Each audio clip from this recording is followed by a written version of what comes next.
आवाज क्लिअर येते का मला सांगा ऑनलाईन वाले? थोडासा इश्यू आहे, ठीक आहे, परंतु तो आपल्याला पर्याय नाही आहे. आता राऊटर तो पण चेंज केला जाईल. चला, मुंबई महाराष्ट्राची राजधानी आहे. नलवडे वाजते. आवाज येतो का क्लिअर मला सांगा पुन्हा? मुंबई महाराष्ट्र राज्याची राजधानी आहे, तर नागपूर ही उपराजधानी आहे. प्राकृतिक रचनेवरून महाराष्ट्राचे 3 प्रमुख विभाग पडतात. किनारपट्टीचा प्रदेश, त्याला कोकण म्हणतात, पर्वतीय प्रदेश आणि पठारी प्रदेश. पर्वतीय प्रदेश म्हणजे सह्याद्री पर्वत आणि पठारी प्रदेश म्हणजे संपूर्ण महाराष्ट्र पठार. गोदावरी ही महाराष्ट्राची सर्वात लांब नदी आहे. सगळ्यात महत्वाची महाराष्ट्रातली नदी गोदावरी. महाराष्ट्राच्या उत्तर भागात सातपुडा पर्वत आहे. उत्तर सीमेवरती सातपुडा पर्वत आहे आणि या पर्वतरांगेमध्ये म्हणजे सातपुडा पर्वतरांगेमध्ये आस्तंबा हे सर्वात उंच शिखर आहे. सह्याद्री पर्वतास पश्चिम घाट असे म्हणतात आणि सह्याद्री पर्वतरांगेत कळसुबाई हे महाराष्ट्रातील सर्वात उंच शिखर आहे, ज्याची उंची 1646 आहे. राज्याच्या पश्चिमेस अरबी समुद्र आहे. ओके, तर प्राकृतिक रचनेवरून महाराष्ट्राचे किती प्रकार पडतात? 3. ओके, टिंबटिंब ही महाराष्ट्राची सर्वात लांब नदी आहे, गोदावरी. सह्याद्री पर्वतातील कोणते शिखर आहे सह्याद्री पर्वतात? कळसुबाई. आता आस्तंबा आहे ते कुठं आहे? सातपुडा पर्वतामध्ये. चला, खालीलपैकी कोणती बातमी शीर्षक सामाजिक बांधिलकी या विषयाशी संबंधित आहे? ऑनलाईन मला तुम्ही तुमचा काय रिस्पॉन्स टाकलेला नाहीये. मला ऑनलाईन मध्ये रिस्पॉन्स आहे का तुमचा? काय लक्षात येईना मला. थोडंसं नेटचा आहे इश्यू, पण चालत आहे. तर इथे जाहिरात वाचा. नाही, खालीलपैकी कोणती बातमी शीर्षक सामाजिक बांधिलकी या विषयाशी संबंधित आहे? औरंगाबाद मध्ये मुसळधार पाऊस. सामाजिक बांधिलकी आहे का इथं? निसर्गाचा सांगितले. इंग्लंडचा भारताकडून दारुण पराभव. काय सांगितले? इंग्लंडचा भारताकडून दारुण पराभव खेळाशी संबंध. न्यायालय संस्थेतर्फे गरीब मुलांना कपड्याचे वाटप ही सामाजिक बांधिलकी. पेट्रोल डिझेलच्या दरात मध्यरात्रीपासून कपात ही बातमी. सामाजिक म्हणजे समाजाबद्दलची माहिती. समाजामधले गोरगरीब किंवा जे दीन वगैरे असे आहेत, गरीब आहेत, अशा लोकांसाठी काय त्याला म्हणायचं सामाजिक बांधिलकी. जी इथं अन्न मोफत अन्नछत्र वगैरे आहे याला म्हणायचं सामाजिक बांधिलकी. खाली जाहिरात वाचा, त्याखाली प्रश्नाची उत्तरे. National sports academy Gadchiroli. पाहिजेत क्रीडा शिक्षक. पात्रता MA BPEd. अर्ज करण्याची शेवट तारीख 20 जानेवारी 2016. क्रीडा शिक्षक या पदासाठी कोणती पात्रता आहे? तर तिथं MA BPEd. पर्याय क्रमांक 3. अर्ज भरण्याची शेवटची तारीख 20 जानेवारी 2016. पुढील वाक्यातील उद्देश भाग कोणता? वर्ग शिक्षिकेने मुलांना कामे वाटून दिली होती. क्रियापद याच्यामध्ये दिली होती. मग दिली जाणारी.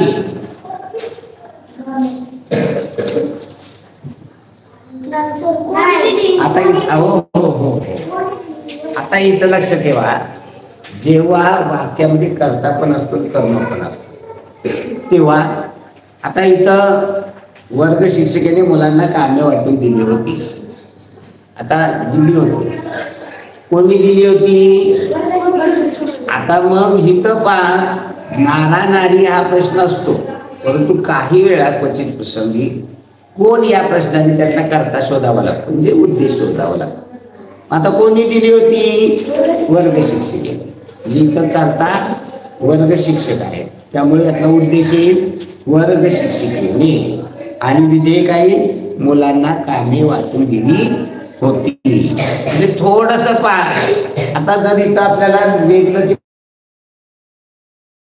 आपण काय करतो की त्यातला क्रियापद शोधतो आणि त्या क्रियापदला मूळ धातू काढून दिली होती, दिली होती याचा अर्थ दिली. आता इथं दिलीचा मूळ शब्द काय होतो? देणे. देणारी असा शब्द काढायला पाहिजे ना. मी आपण होतीवर नाही जायचं. दिली होती यातला मूळ जे देणे. देणारी. नारायणारी प्रश्न विचारायचं आपण, ते कसं? देणारी वर्ग शिक्षिका. म्हणजे करता कोणते त्याच्यात वर्ग शिक्षिका. म्हणजे उद्देश कोण आहे? वर्ग शिक्षिका. देण्याची त्या कोणावरती घडली? मुलांना. म्हणजे त्या कामांवर घडली. कामे वाटून दिली होती विधेयक. तर थोडेसे असे प्रश्न देखील याच्यामध्ये येत असतात. खालील वाक्यातील विशेषण कोणते? गौरव अतिशय प्रामाणिक मुलगा आहे. विशेषण म्हणतात नामाबद्दल विशेष माहिती सांगणार. आता गौरव नाम आहे, मुलगा नाम आहे, म्हणजे प्रामाणिक की त्या मुलाबद्दलची विशेष माहिती दिलेली आहे. त्यामुळं का विशेषण कोणते येईल? प्रामाणिक. खालील वाक्यात कोणते विरामचिन्ह वापरता येणार नाही? दादा म्हणजे तिथं स्वल्पविराम आहे. तू मला बाजारात नेशील का?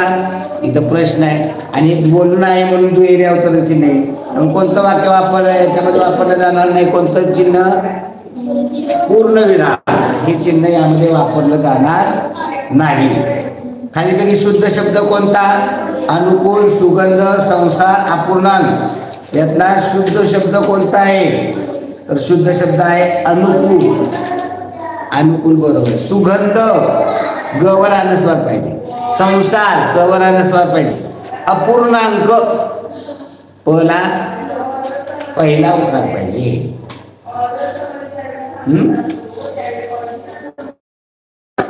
कसं पाहिजे? अपूर्णांक. नवर रफार पाहिजे. अपूर्णांक नवर वरती तो रफार पाहिजे.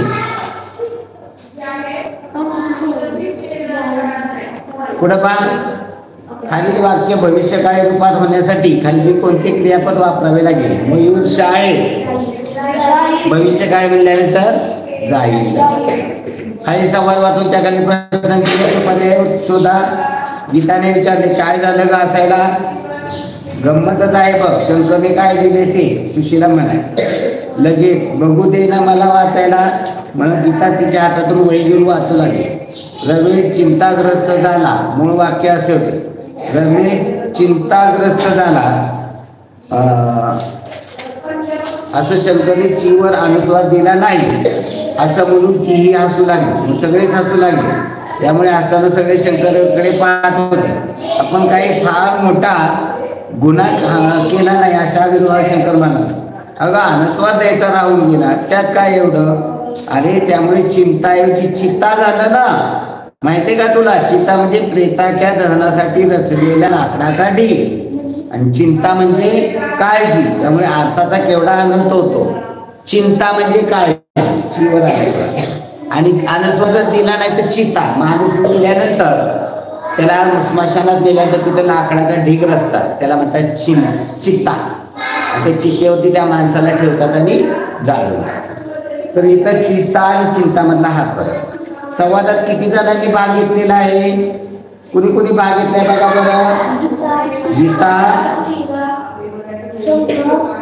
शंकर आणि सुशीला तिघा जणांनी भाग घेतलेला आहे. शब्द लिहिण्यात कोणी चूक केली होती? शंकर. स्वाधीन करणे या वाक्यप्रचाराचा समानार्थी शब्द सुपूर्द करणे. खालील वाक्यात किती इंग्रजी शब्दांचा वापर केला आहे? माझ्या ताईने मला मोबाईलवर मेसेज करून बस स्टँडवर घ्यायला बोलवले. इंग्रजी शब्द कोणते? मोबाईल, मेसेज आणि बस स्टँड हा एकच शब्द आहे. बस वेगळा, स्टँड वेगळं नाही. मध्ये डॅश केलं याचा अर्थ ते कोणतं? अपसारण चिन्ह. दोन्ही शब्द एकच. सोबतच्या चौकोनातील अक्षरापासून तयार होणाऱ्या म्हणीचा अर्थ इकडे आठ तिकडे वेग याचा अर्थ दोन्ही बाजूने अडचणी सापडणे. 17 खालीलपैकी मुलगी या अर्थाचा समानार्थी शब्द कोणता नाही? आत्मज. आत्मजा म्हणजे मुलगी. तनुजा, सुता, तनया ही मुलीचे समानार्थी शब्द आहेत. बरोबर आहे. खालीलपैकी जोड शब्द कोणता नाही? काळा पांढरा. काळा पांढरा येईल. रडत कडत आहे का कोणता शब्द? ऐकलाय का? रडत कडत. रडत खडत. रडत खडत. पर्याय क्रमांक 3. हो की काळा सावळा असतो. बरोबर आहे. काळा सावळा असतो पण रडत कडत आहे तो कोणते शब्द? रडत खडत असतो.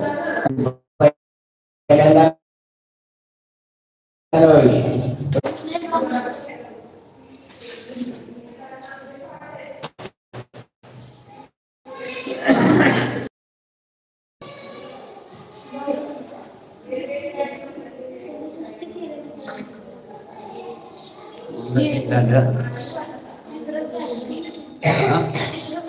चित्रच गायब झालं ना, तो प्रॉब्लेम आहे ना.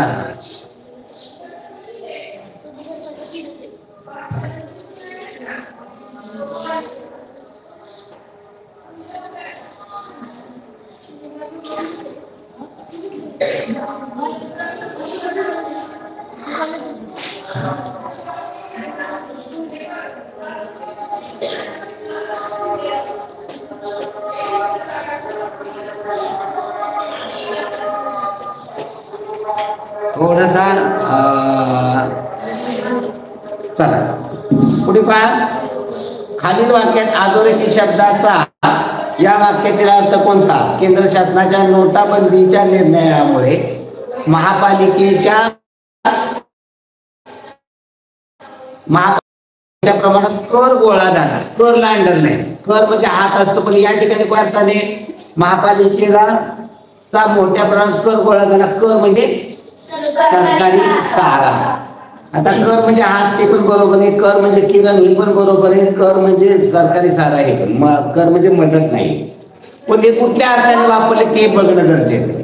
की कर म्हणजे सरकारी सारा, की जकात कर वगैरे असतो, घरपट्टीचा कर असतो तो. कर म्हणजे हात पण येतात.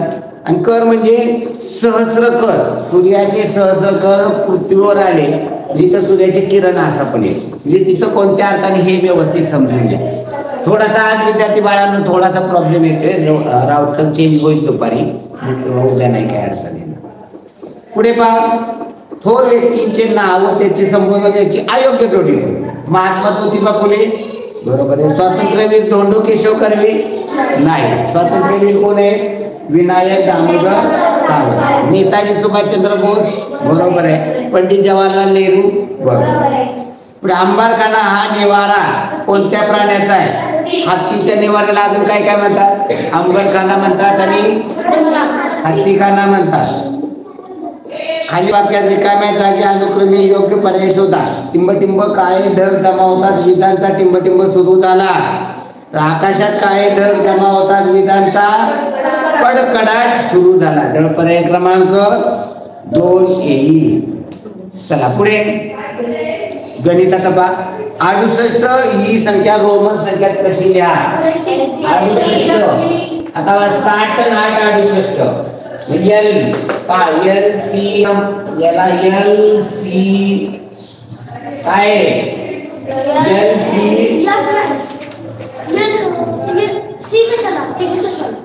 एल म्हणजे किती आहे? 50. सी म्हणजे 100. डी म्हणजे 500. एम 1000. हे पाठ करण्यासाठी सांगितलं तुम्हाला.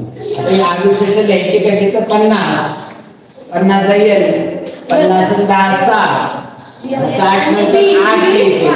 5 65 66 67 68. L X V triple R या पद्धतीनं 68 लिहिलं जातं.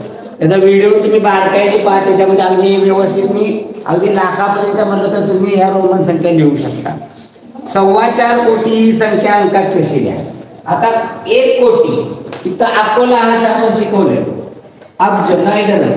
कोटी अकोला हर्ष. आता हर्षची तर 3 गण असतात. शतकाची, हजाराची 2, लाखाची 2 आणि कोटी मध्ये 2 असतात. तुम्ही 1 कोटी नंतर इथं 0 येईल. आता इथं याचे पाव घाला. 1.25 कोटी लिहायचे. 4.25 कोटी अगोदर पाव कोटी लक्षात आले. 100चा पाव काय होतो? 25. 25 आणि वरचे आहे ते तेवढे 0 दिले निघेल आणि पाव कोटी. 4.25 कोटी म्हणजे 4 कोटी आणि पाव कोटी. 4 लाख कोटी 25 लाख. त्यामुळे पर्याय क्रमांक 4 कोटी 25 लाख पर्याय क्रमांक 2 येणार आहे. 5 8 का 4 5 8 7 4 7 1 या सगळे स्टारच्या जागी कोणता अंक लिहिला? त्या अंकाच्या स्थानी किमतीची बेरीज 7070. 7070 यांची बेरीज म्हणजे आता इथे याच्या बेरीज 7 असेल तर याचा अंक काय होणार? 7 आणि याची 7 असेल तर 70. बेरीज काय? 7070. ओके 60. दोन अंकी संख्येमध्ये शून्य हा अंक एकक स्थानी किती वेळा आलेला आहे? दोन अंकी संख्यांमध्ये शून्य हा अंक एकक स्थानी, दोन अंकी संख्यामध्ये 10, 20, 30, 40, 50, 60, 70, 80, 90, 100 चालेल का? तीन आहे. एकक स्थानी शून्य किती वेळा आला? 9 वेळा. 4, 6, 0, 1, 2, 8 हे अंक एकदाच वापरून पहा. 4, 6, 0, 1, 2, 8 हे अंक एकदाच वापरून तयार होणारी 6 अंकी विषम संख्या. लहानात लहान म्हणताना एकदा चढता क्रम लावतात. 0, 1, 2, 4, 6, 8 ही झाली 5 झाली. आता 6 अंकी बदल म्हणजे 0 आतमध्ये घेतला. इथं एक बाहेर काढा, 0 पुढे टाकला. 2, 4, 6, 8. आता आपल्याला विचारले त्यांनी विषम, ही विषम आहे का? सम तयार झाली. लहानात लहान 6 अंकी विषम सम झाली. आता विषम करायचे. हा विषमांक आहे का? नाही. हा विषम आहे का? नाही. हा आहे का? नाही. हा आहे का? हा आहे का? हा आहे का? हा शेवटला टाकला पाहिजे. तर त्याशिवाय मग नंतर हा शेवटला टाकला तर 0, 2, 4, 6, 8, 1 5 अंकी झाली. पुन्हा आता काय करावं लागेल? हा 2 बाहेर काढावा लागेल आणि हा 0 पुढे टाकावा लागेल. काय 2, 0, 4, 6, 8, 1 लहानात लहान कोणती होईल? 2,04,681. पर्याय क्रमांक 3 होणार आहे. 84052 84052 या अंकापासून तयार होणार आहे लहानात लहान 5 अंकी, लहानात लहान व मोठ्यात मोठ्या संख्येची बेरीज. आता लहानात लहान बनवायची म्हणजे की तुम्हाला आत्ता देखील सांगितलं की चढता क्रम लावायचा. 0, 2, 4, 5, 8 ही 4 अंकी झाली. 0 आहे. काय करावं लागेल? हा 0 पुढे टाकावा लागेल. 2 इकडे घेतला म्हणजे लहानात लहान काय होईल? 20,400. मोठ्यात मोठी बनवायची म्हणजे की अंकाचा काय करायचा? काय होईल?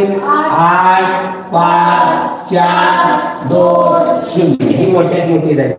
आता यात सम विषम वगैरे काय सांगितले का? नाही. लहानात लहान व मोठ्या मोठ्या अंकाची बेरीज. ही लहानात लहान ही मोठ्यात मोठी याची बेरीज करूया. 20,458 याच्यामध्ये एकत्र करूया. 0, 8, 8, 5, 2, 7, 4, 4, 8, 0, 5, 5, 8, 2, 10. उत्तर काय? 1,05,878.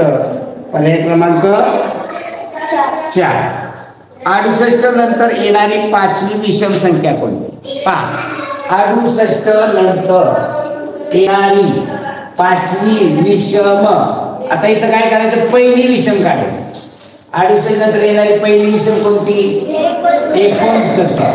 ही पहिली विषम आहे. आता राहिल्या किती काढायच्या? 4. प्रत्येक विषम संख्येमध्ये कितीचा फरक असतो? 2.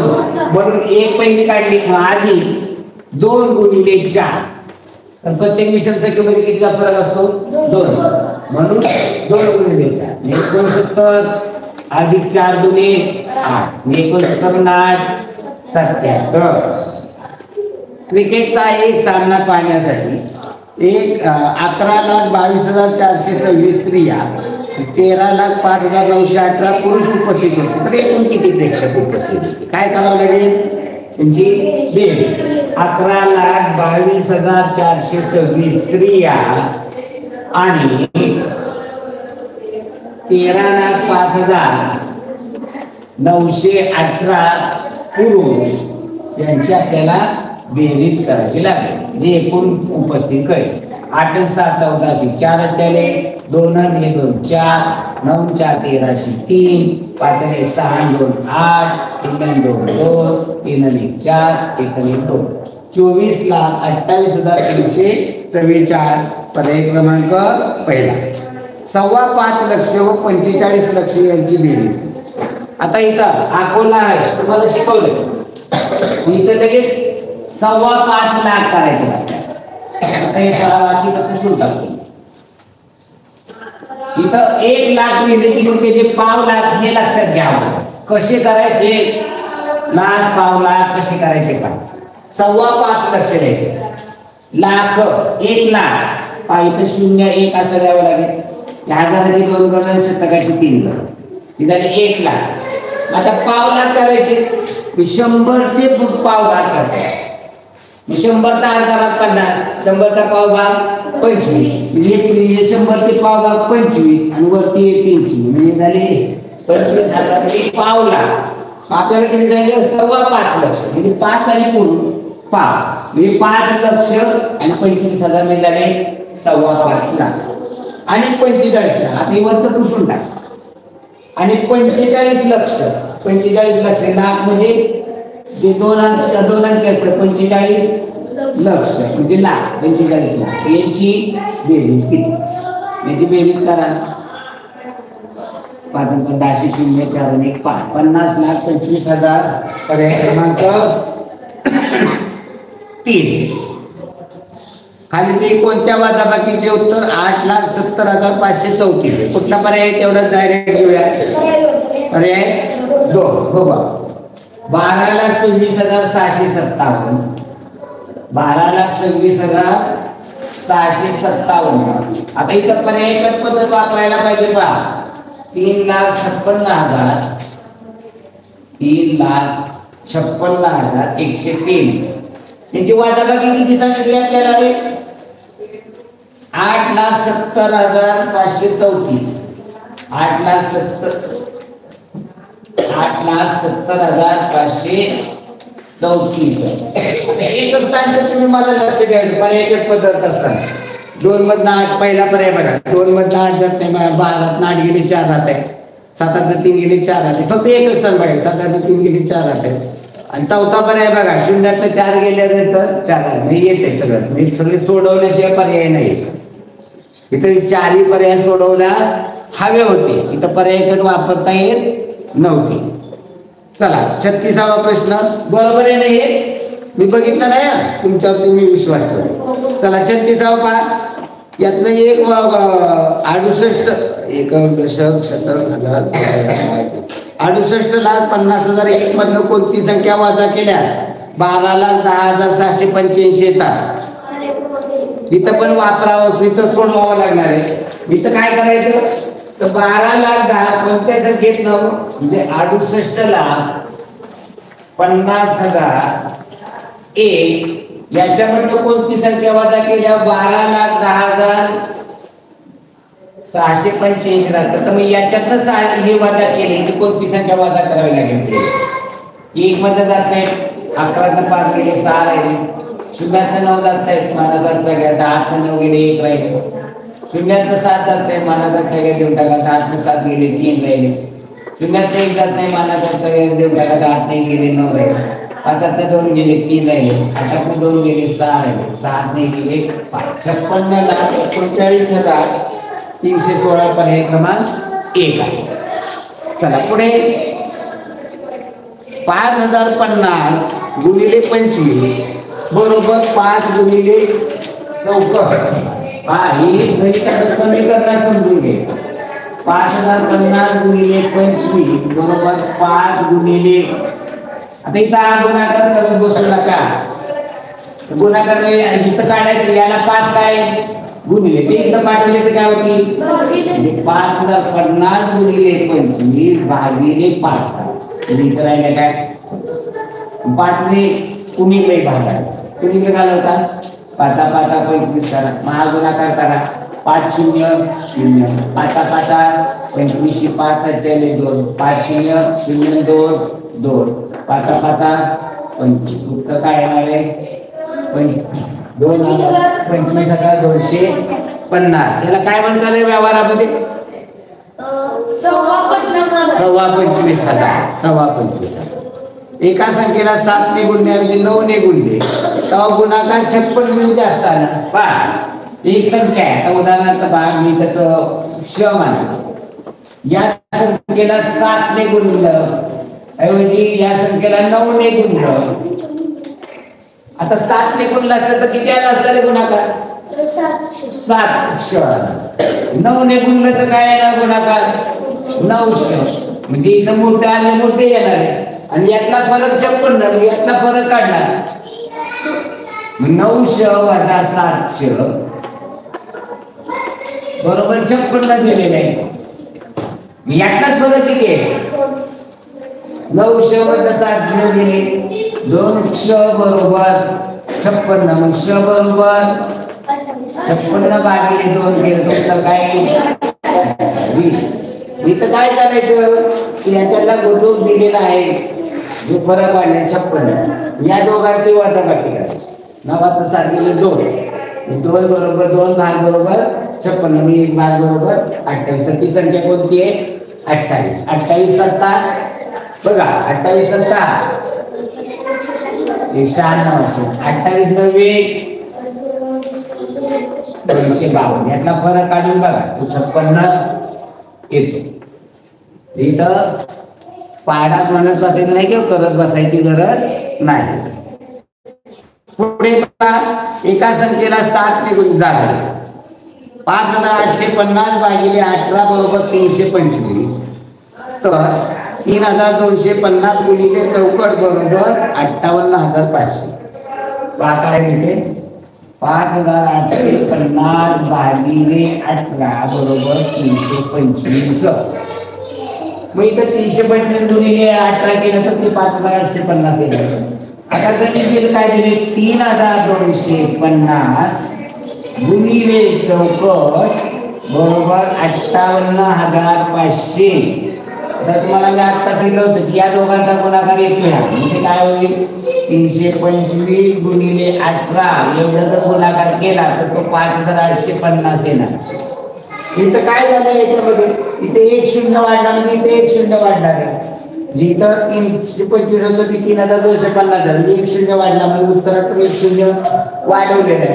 58 5850 होते 58. म्हणजे याच्यामध्ये हा शून्य वाढला, इथे 1 शून्य वाढलं. बाकीचा काय बदल झालाय का? काय नाही. इथं आहे तसेच 18 येणार आहे. बाकीचं काही करत बसायची गरज नाही. चला पुढे. प्रत्येक विद्यार्थ्याला 3 केळी याप्रमाणे 24 डझन केळी किती विद्यार्थ्यांना वाटते? एका विद्यार्थ्याला 3 केळी, 24 डझन केळी. 1 डझन म्हणजे किती? 12. 24 डझन म्हणजे 24 गुणिले 12. आणि ही एका विद्यार्थ्याला 3 याप्रमाणे वाटायची. भागिले 3 म्हणजे विद्यार्थी संख्या येणार. इथं 3 ने झालं तर 3 8 24, 12 8 96 विद्यार्थ्यांना पुढे. इथं गुणाकार करत बसायची गरज. x बरोबर 4, x बरोबर 4, y बरोबर 7 असल्यास 3x अधिक 2y बरोबर 3. आता x ची किंमत 4 आहे, 3x बरोबर काय होईल? 3 गुणिले 4 3 चौक 12. y ची किंमत 7 आहे, 7 दुने 14, 12 अधिक 14 26. 5 4 6 7 8 5 या संख्येला 9 ने निश्चित भाग द्यायचा. तर 7च्या जागी कोणता? 9 ची कसोटी काय आहे? संख्येतील अंकांची बेरीज 9. आणि अंकाची बेरीज किती येते? 5 6 4 10 18 5 23. मग 23 च्या नंतर 8 च्या पाड्यात 9 च्या पाड्यात असलेली संख्या 27. इथे कोणता अंक घेतला पाहिजे? 4 घेतला की 27 बेरीज 9 ने भाग जाईल. पुढे पहा. 1 स्टार स्टार 0 9 या संख्या 17 हे विभाज्य असून स्टारच्या जागी समान अंक आहे, तर स्टारच्या जागी खालीलपैकी कोणता अंक असेल? इथं काय करावं लागेल? 17 ची कोणती कसोटी नाही, तिथं भाग घालूनच बघावं लागेल. मग पर्याय वापरावे लागतील. कोणता पर्याय वापरायला लागतोय? पर्याय क्रमांक 2. 6 घेतले इथं, 1 6 6 0 9 याला 17 ने भाग घालवायचे. 1 घेतला उतरून जात नाही, 6 घेतला जात नाही, 6 घेतला 166, 17 90 53. यात 153 वजा केले किती राहिले? 7 ने 3 गेले 3 आणि 7 1 राहिला. 13 राहिले, 13 0 घेतले 130, 17 17 7 19. यात 119 गेले, राहिले किती? 11. 11 वर 9 घेतले 19, 17 7 19. म्हणजे इथं पर्याय वापरून तुम्हाला हे सोडवणं गरजेचं आहे. आता 13/20 4/5, 13/25, 35/50 ते आपण चढत्या क्रमाने लिहायचे. काय करावं लागेल रे? छेद समान करून. छेद समान करणं सोपं आहे का? आहे, सोपं आहे. दशांश चिन्हात पण करताय. म्हणजे दोन पद्धती, एक तर छेद सारखा करणं आणि दुसरं दशांश चिन्ह. दोन्ही पद्धतीने आपण समजू. छेद सारखा करायला काय होतं? 20, 5, 25, 50 कसे 100. 100 करूया आपण, सोपं करूया. त्याचा छेद 100 करायला म्हणलं किती पट होईल? छेदाची 5 पट. छेदाची 5 पट केली, अंशाची 5 पट. इथं किती पट करावं लागेल? 20 पट. छेदाची 20 पट केली, अंशाची 20 पट 80. इथं छेदाची 4 पट, अंशाची 4 पट 52. छेदाची दुप्पट, अंशाची दुप्पट. आपल्याला कसला काही चढतात मग पाहिजे. सगळ्यात लहान कोणतं? 52 म्हणजे 13/25. त्यापेक्षा मोठा 65 म्हणजे 13/20. त्यापेक्षा मोठं 70 म्हणजे 35/50. सगळ्यात मोठा 80 म्हणजे 4/5. ही एक पद्धत आहे. आता क्वचित प्रसंगी छेद सारखा करता येत नाही, तेव्हा याचं दशांश चिन्हामध्ये करायचं. म्हणजे 13ला 20 ने भागायचं. 20च्या पाड्यात 13 नाही, भाग शून्याचा लागेल. 13 वर मानाचं शून्य घेतलं 130. 20 20 असे 130 मध्ये 120 गेले, 1 राहिला, 1 वर शून्य घेतला 10. 20 च्या पाड्यात 10 नाही, भाग शून्याचा. काय 2 दशांश चिन्हापर्यंत सोडून द्यायचं. पुढचं सोडून द्यायचं. पुढे अरे 3 दशांश चिन्हापर्यंत जाईल. मी सपाटा 100 जाईल ना, पण 2 दशांश चिन्हापर्यंत पुरेसे तुलना करायला आपल्याला. आता इथं 4 नाही, भाग शून्याचा, संख्या 40 झाली.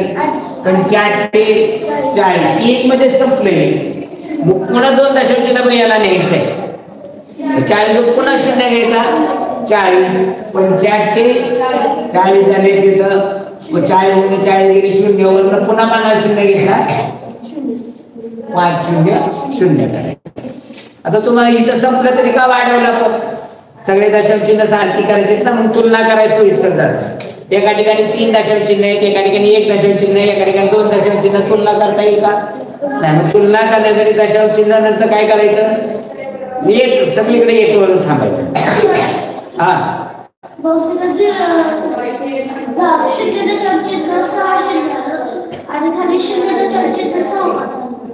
कुठे 0.65 आणि तर 0.60 मोठे का 0.65 मोठे? मग पुढे 25च्या पाड्यात 13 ने भाग शून्याचा, मला शून्य घेतला 130 झाले. 25 5 25 असे 130 मध्ये 125 गेले. 5 वर 2 घेतले, शून्य घेतले 50. 25 2 50. इथे तसंच करू. 35 नाही आहे, भाग शून्याचा, मला शून्य घेतला 350. 50 7 350. 300 शून्य राहिले, पुन्हा मला शून्य घेतला 0. मग आता इथं दशांश चिन्ह काढून टाकायचं. सगळ्याची 2-2 घरं पुढे घ्यायची. या सगळ्यात लहान कोण? 52 म्हणजे 13/25 सगळ्यातला. त्यापेक्षा मोठे 60 म्हणजे 13/20. त्यापेक्षा मोठे 70 म्हणजे 35/50. सगळ्यात मोठे 80 म्हणजे 4/5. दोन्ही पद्धतीनं आपल्याला सोडवता आलं पाहिजे. चला पुढे रिकाम्या चौकटीत योग्य संख्या शोधा. 51.289 बरोबर 3/4. कितीने भाग जातो याला? 17 ने. 17 × 17चा वर्ग 200. तिथांश 3 3 छेद पण सारखा राहील. हे तिथं 17,000 आहे. पुढे पहा 46चं 11 पूर्णांक. हे लिहून घ्या का सगळ्यांनी? व्यवस्थित लिहून घ्या. मी तपासणार आहे. निशिता, हा तू आगाऊपणा करते जरा का?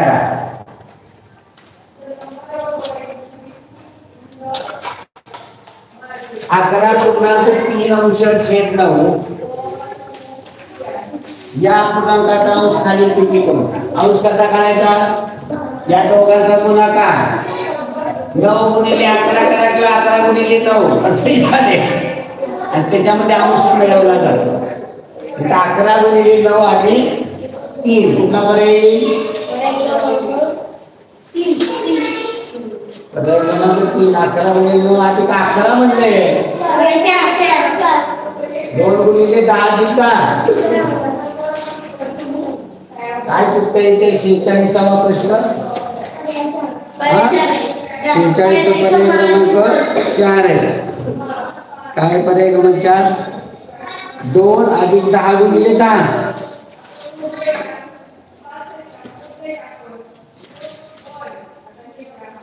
नाही चुकतोय चौथा देखील 10 गुणिले 100 अधिक 2 102 होते. हा पहा इथं काय म्हणलं इथं असं डायरेक्ट नाही इथं काय येणार आहे 11 गुणिले 9 अधिक 3 11 99 अधिक 3 102 मग कुठल्या पर्यायात येते 102 तर ते चौथ्या पर्यायात दिले 2 अधिक 10 गुणिले 10 इथं 10 गुणिले 10 100 अधिक 2 102 असेल. ही आपल्याला सर्व मांडणी अशा पद्धतीने दिली जाते आतापर्यंत छेद आहे तो असा लिहिला जातो. मी तर काय केले उत्तर कुठले येते ते बघायचं 7.2 हा पूर्णांक कसा वाचा काय वाचाल 7.2 पर्याय क्रमांक 4 याचं वाचन अजून वेगळ्या पद्धतीने कसं होईल 7.2 चं वाचन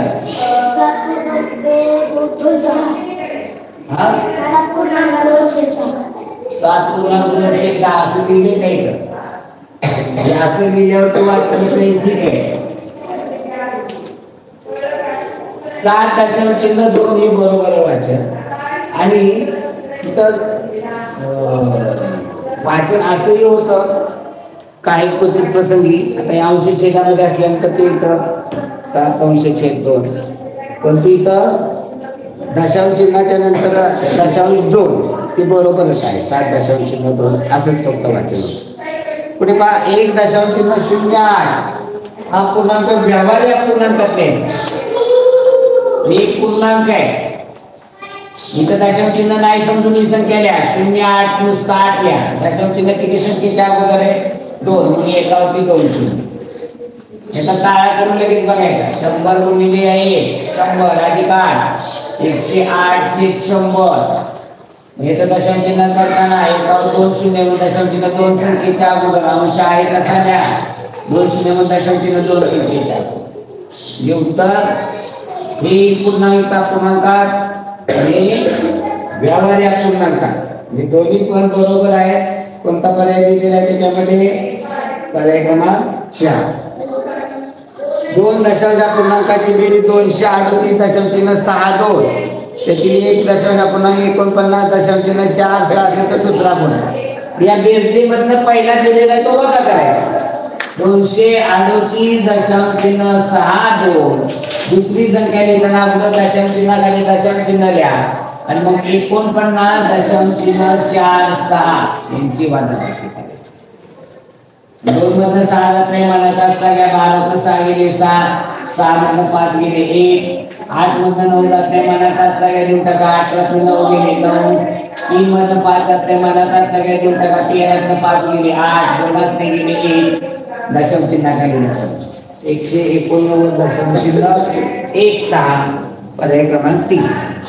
आता पुढे पहा 2.1 अंश छेद 2 कंसात आहे अधिक 1.2 अंश छेद 4 अधिक 1.3 अंश छेद 4 बरोबर किती.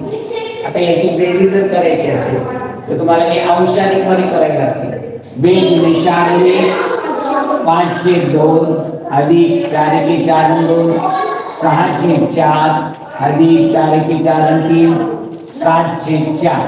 आता याची बेरीज करायला काय करावं लागेल छेद सारखा करावा लागेल छेद सारखा 4 म्हणजे याची दुप्पट छेदाची दुप्पट केली अंश दुप्पट 10 आहे तोच 1 पट आहे तोच 10 16 7 23 छेद 4. आता याचा हा अंश अधिक मध्ये पुन्हा एक पूर्णांकात करता येईल 4 25 बाकी राहिली 3/4. याला व्यवहारामध्ये काय म्हणतात रे? 5 पूर्ण पोळ्या 4 तुकडे केले, एका पोळीचे त्याचे 3 तुकडे दिले, 5.25. याला काय म्हणतात? तिथं उत्तर 5.25 म्हणून दिलेले. पर्याय क्रमांक 2. 27.5 किलोग्रॅम अधिक 5.47 किलोग्रॅम बरोबर किती ग्रॅम? इथं घराकायची ग्रॅम पासून किलोग्रॅम पर्यंत मिली सेंटीची गरज नाही. ग्रॅम, डेका, हेक्टो, किलो आणि मेरी, कारण 2 अंकी आहे. आता काय म्हणले त्यांनी? 27.5 किलोग्रॅम म्हणजे 27.5 म्हणजे 27 किलो आणि 500 ग्रॅम. हे 27.5 किलोग्रॅम आणि 5.47 किलोग्रॅम म्हणजे किती रे? 46 किलो आणि 750 ग्रॅम. आणि याचं बेरीज करायची म्हणजे ग्रॅम मध्ये सांगायचं. याची बेरीज करून ग्रॅम मध्ये पाहिजे होतं. 0, 5, 7, 5, 12, 6, 1, 7, 7, 14, 6, 1, 7. ग्रॅम मध्ये किती होईल? ग्रॅम मध्ये उत्तर 74,250 ग्रॅम. किलो मध्ये सांगितलं उत्तर काय होईल? 74 किलो 250 ग्रॅम. व्यवहारामध्ये काय म्हणता येईल त्याला? 74 किलो. मोहन गावातील 10 घरामध्ये प्रत्येकी पाऊण लिटर रोज दूध वाटप करतो. 34 रुपये प्रति लिटर भावाने त्याला 15 दिवसाचे किती रुपये? 34 रुपये दराने पाऊण लिटर 10 घरामध्ये वाटतो. पाऊण आता वेगवेगळ्या पद्धतीने सोडू शकतो. 1 लिटर म्हणजे आता इथं बघा, इथं gram litre, gram metre litre आणि याचे मिली पर्यंत करायचे जर म्हणलं तर इथे मिली सेंटी डेस. 1 लिटरचे मिली केले तर किती होतात? 1000. अर्धा पाऊण लिटर म्हणजे 750. आता काय होते बा? 34 रुपये लिटर दराने रोज 10 घरामध्ये पाऊण लिटर. एका घरामध्ये पाऊण लिटर, मग 10 घरामध्ये किती होईल? गुणिले 10 केलं तर 0 आहे 0 2 0 मार्जिन टाकले 75 की 75 लिटर मध्ये मोजलं तर किती झाले? 7.5 लिटर रोज दूध वाढ. मग त्याचा दर किती आहे? 34 रुपये लिटर. मग 15 दिवसाचं बिल काय म्हणजे 7.5 लिटर रोज दूध. मग 34 रुपयाने याचे किती पैसे होतील? म्हणजे गुणिले 34 करा. 2 0 मांडून टाका. 34 पंचे 170, 40 17, 34 7, 30 7 येतं 210, वरचं 4 7 28, 210 28, 238. 238 मध्ये 17 मिळवायचे. 238 आणि 7 245 आणि 10 255. दशांश चिन्ह 1 2 3 संख्येच्या अगोदर. रोजचं बिल किती झालं? 250 एका दिवसात दुधाचं. मग किती दिवस? 15 दिवस. मग काय करावं लागेल? 15. इथं तुम्ही 8 3 ने 4 ने गुणून असं गुणाकार करून काढलं ते काय आहे? 15 5 75, 40 7, 15 5 75 7, 82, 15 2 30 8, 38. त्याला 15 दिवसांनी किती मिळणार आहे? दुधाचं बिल 3825. पावणे 9 तास म्हणजे किती? 1 तास म्हणजे किती मिनिटे? 60. पावणे 9 तास म्हणजे किती सांगा बरं? पावणे 9 तास 525. हा तास मिनिटामध्ये सांगा. 8 तास 45. 1 तास म्हणजे 60. मग 8 तासाचे किती होतील? 480 मिनिटे आणि त्यात 45 मिनिट आपल्याला ऍड करावे लागतील. 8 4 12 525 मिनिटे. 6 तास 28 मिनिटे आणि 2 तास 45 मिनिटे. तास मिनिटाची बेरीज आहे. तास मिनिट. तास किती? 6 तास 28 मिनिटे आणि 2 तास 45 मिनिटे. याची बेरीज आहे. मिनिटाची मिनिटात करा, तासाची तासात करा, नंतर मग पुढे सोडा. 8 5 13 3 1 4 2 7 6 2 8 8 तास 73 मिनिट. 73 मिनिटं होतात का रे? काय केलं पाहिजे 73 मिनिटाचे? तास केले पाहिजे. 60 वाजता केली की काय झाले? 13 मिनिटं राहिली. आणि हे 1 तास काय झाले? तासात पाठवला तर काही 9 तास 13 मिनिटे. पुढे एका शाळेची सहल 27 नोव्हेंबर पासून 2 डिसेंबर पर्यंत होती. तर सहल किती दिवसाची होती? बोटावरती लगेच मोजायचं. पहा 27 नोव्हेंबर पासून 2 डिसेंबर. नोव्हेंबर महिना किती दिवसाचा असतो पहिल्यांदा लक्षात घ्या. नोव्हेंबर महिना किती दिवसाचा आहे? 30. मग 27 पासून म्हणले 27 ला पण गेले. 27, 28, 29, 30. नंतर 1, 2 किती दिवस गेले होते? 6 दिवस. 3 मार्च रोजी मंगळवार आहे. तर त्या महिन्यात 5 वेळा येणारे वार कोणते? पहा मार्च महिना सोमवार, मंगळवार, बुधवार, गुरुवार, शुक्रवार, शनिवार, रविवार. 3 मार्चला मंगळवार 3 मार्च. 2 मार्चला कोणता असेल? सोमवार. 1 मार्चला रविवार. मार्च महिना किती दिवसाचा? 31. मग कोणते वार 5 वेळा येतात? 1, 2, 3 तारखेचे. मग 1 तारखेला कोणता आहे? रविवार. 2 तारखेला सोमवार. 3 तारखेला 5 वेळा येणार.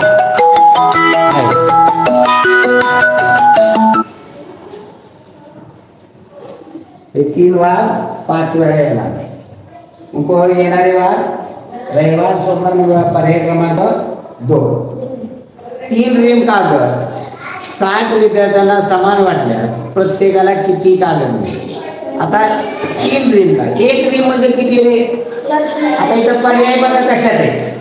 डझनात आहे. मग आपल्याला रिमचं काय केलं पाहिजे? डझन. 1 रिम म्हणजे किती डझन? 20 डझन. हा 1 रिम म्हणजे 20 दस्ते असतात. डझनात सांगितलं तर 40 डझन. 40 डझन गुणिले 3 म्हणजे 3 रिम. 1 म्हणजे 40 डझन म्हणून 40 गुणिले 3 केले एवढे डझन झाले. 120 डझन झाले. आणि ते 60 विद्यार्थ्यांना वाटायचे भागिले 60. शून्याला शून्य घालवा. 2 दुने 4 2 त्रिक 6 3 3 तर काय ना 2 गुणिले 2 डझन. प्रत्येक विद्यार्थ्याला किती मिळेल? 2 डझन. 2 रिम वजा 6 दस्ते बरोबर किती कागद सुट्टे करायचे? 1 रिम म्हणजे किती असते रे? 40 डझन. 40 डझन म्हणजे सुट्टे केले तर 480 कागद. 2 रिम म्हणजे 480 480 960 कागद. त्यातनं वजा करायचे 6 दस्ते. 1 दस्ता म्हणजे किती असतं? 2 डझन. 6 दस्ते म्हणजे 12 डझन. 12 डझन म्हणजे 12 गुणिले 12 144 म्हणजे 1 रोज. एवढे वजा करायचे. शून्यात जात नाही. मला तर 10 4 गेले 6 7 5 गेले 1 9 गेले 8 816 कागद शिल्लक राहतात. 1500 रुपये म्हणजे 50 रुपयाच्या किती नोटा? 1500 रुपये. ते दुकानात जाऊन सुट्टे काय 50च्या नोटा पाहिजे मग भागिले 50.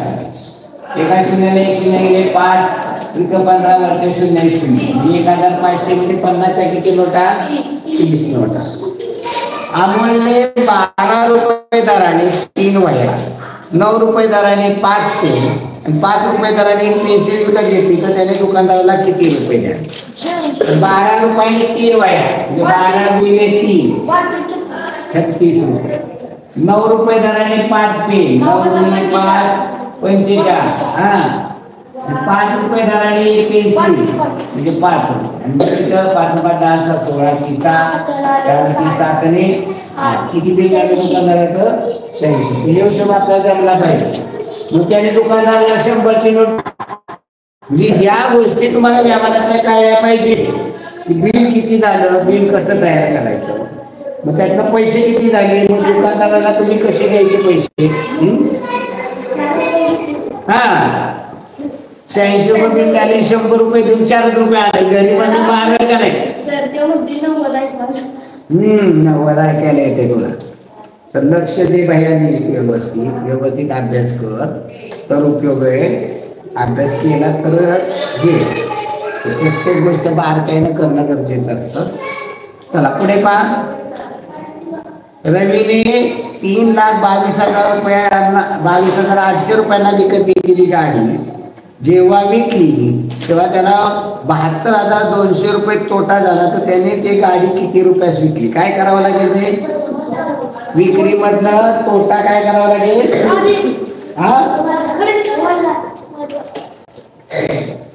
खरेदी वजा तोटा बरोबर विक्री.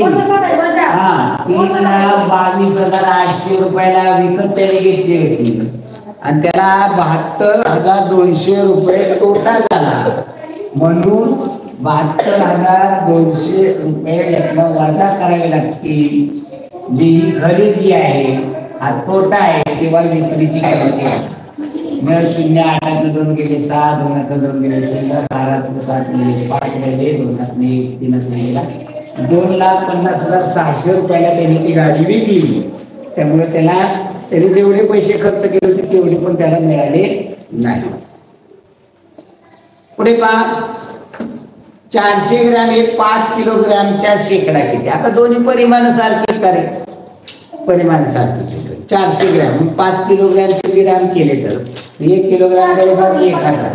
5 किलोग्रॅम म्हणजे 5,000 ग्रॅमचे म्हणजे गुणिले किती टक्के माहित नाही.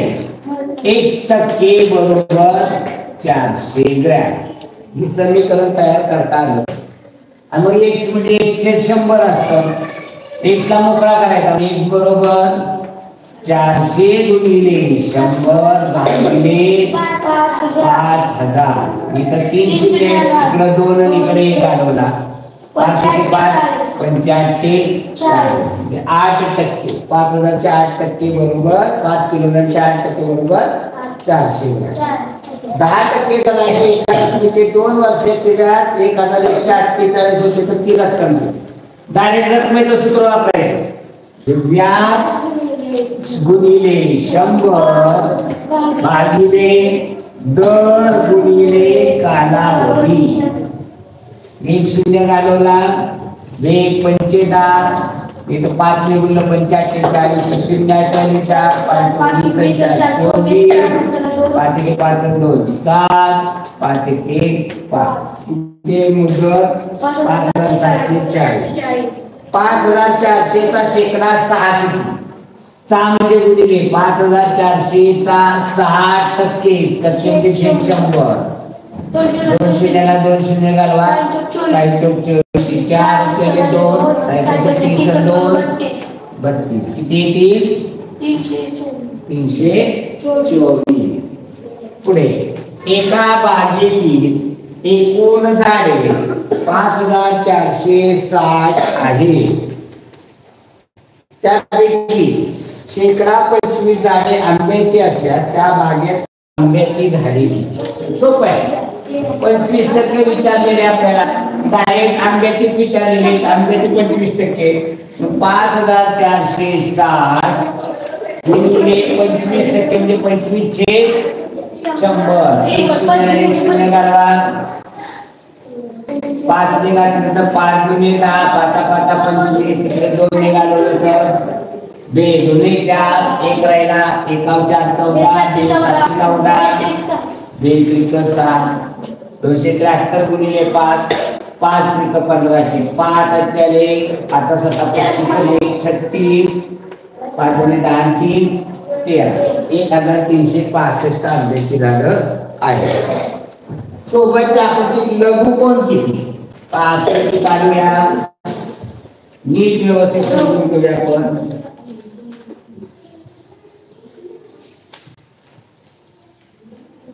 लघुकोण विचारले. आता हे काटकोण आहे हे याच्यात पोहोचून चालणार नाही. आता इथं बघा हा लघुकोण आहे हा लघुकोण आहे हा लघुकोण आहे हा लघुकोण आहे हा लघुकोण आहे हा पण लघुकोण आहे हा लघुकोण आहे हा लघुकोण आहे हा पण लघुकोण इथला बी राहिला पण हा लघुकोण आहे हा लघुकोण इथला बी राहिला. मोजा टाकले 6 3 9 हे 2 11 हे 2 13 लघुकोण आहे. खाली ते कोणत्या पर्यायातील रेषा परस्परांना समांतर नाही. तर पर्याय क्रमांक 3 त्रिकोणाच्या रेषा समांतर नाही. आयताच्या समोरासमोर रेषा कशा आहेत? समांतर आहे. त्या चौकोनाच्या समोरासमोर रेषा कशा आहेत? समांतर आहे. पण चौथ्या पर्यायाच्या रेषा पण कशा समांतर. सोबतच्या त्रिकोणाच्या शिरोबिंदूची संख्या किती आहे? पहा काय विचारलाय प्रश्न. पहा याच्या शिरोबिंदू किती विचारले नाही. त्रिकोणाच्या शिरोबिंदूंची संख्या 1 2 3 4 आणि आहे 5. किती शिरोबिंदू आहेत? 5 आहे. सोबतच्या वर्तुळात एकूण किती त्रिज्या दाखवलेल्या आहेत? 5. त्रिज्या कशाला म्हणतात?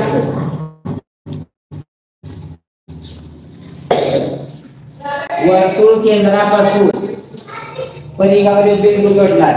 या केंद्रापर्यंत जायचं 1 2 3 आणि 4. यामुळे 4 त्याच्यामध्ये त्रिज्या आहे. ही त्रिज्या नाही, ही त्रिज्या नाही. या काय जीवा जीवा. चला एका चौरसाच्या 2 बाजूंची बेरीज 14 सेंटीमीटर आहे. तर त्या चौरसाची परिघ. चौरस कशाला म्हणतात रे? चारही बाजू समान. 2 बाजूंची बेरीज 14 आणि एका बाजूची बेरीज एक बाजू किती 7. परिमिती किती आहे त्याची?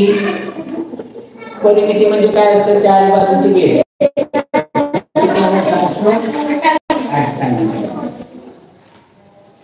92 सेंटीमीटर परिमिती असलेल्या चौरसाचे क्षेत्रफळ. पहा एक चौरस आहे त्याची परिमिती 92 दिली. म्हणजे बाजू किती? परिमिती म्हणजे काय असतं? चारी बाजूची बेरीज भागिले 4 करावं लागेल.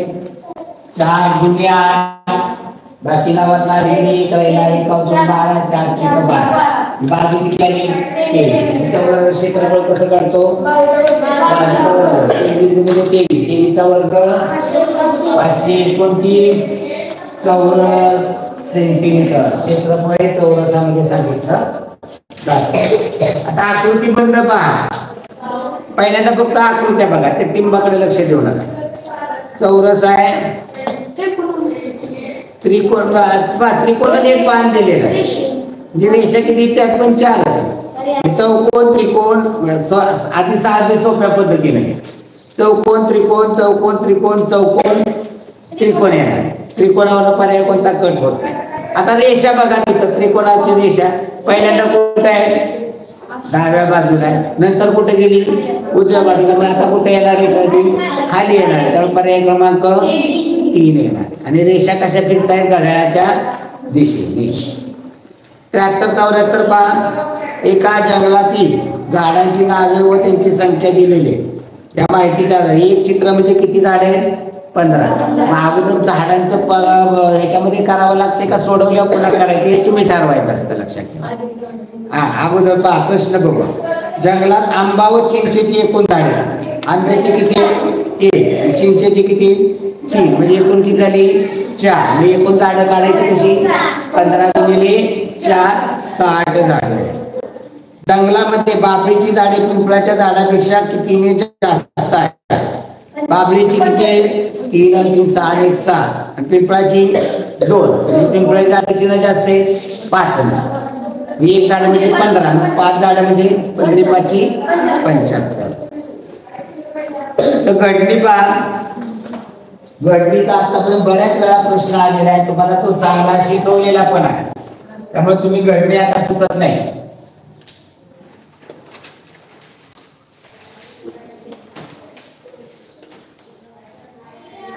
PQRSTU. आता पीच्या विरुद्ध कोण येईल? पीच्या विरुद्ध आर, क्यूच्या विरुद्ध एस आणि टीच्या विरुद्ध यू. एका ठिकाणी पीच्या नंतर एक घर सोडायचं आणि जे येईल आर येईल का यू येईल?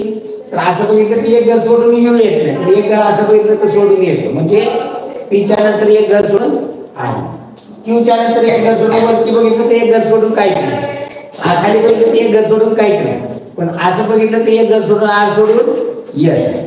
आता टीच्या नंतर एक घर सोडायचं म्हणजे इथे एक घर सोडून नाही, टीच्या नंतर एक घर सोडून उभं बघायचं. आणि बघायला काय उभं आडवं हे लक्षात आलं पाहिजे. उभं बघायचं का आडवं बघायचं एक घर सोडून असतं. ओके छान, धन्यवाद मित्रांनो. करा मनापासून करा. उद्या शेवटचा दिवस आहे, परवा दिवशी आपली परीक्षा आहे, बरोबर ना.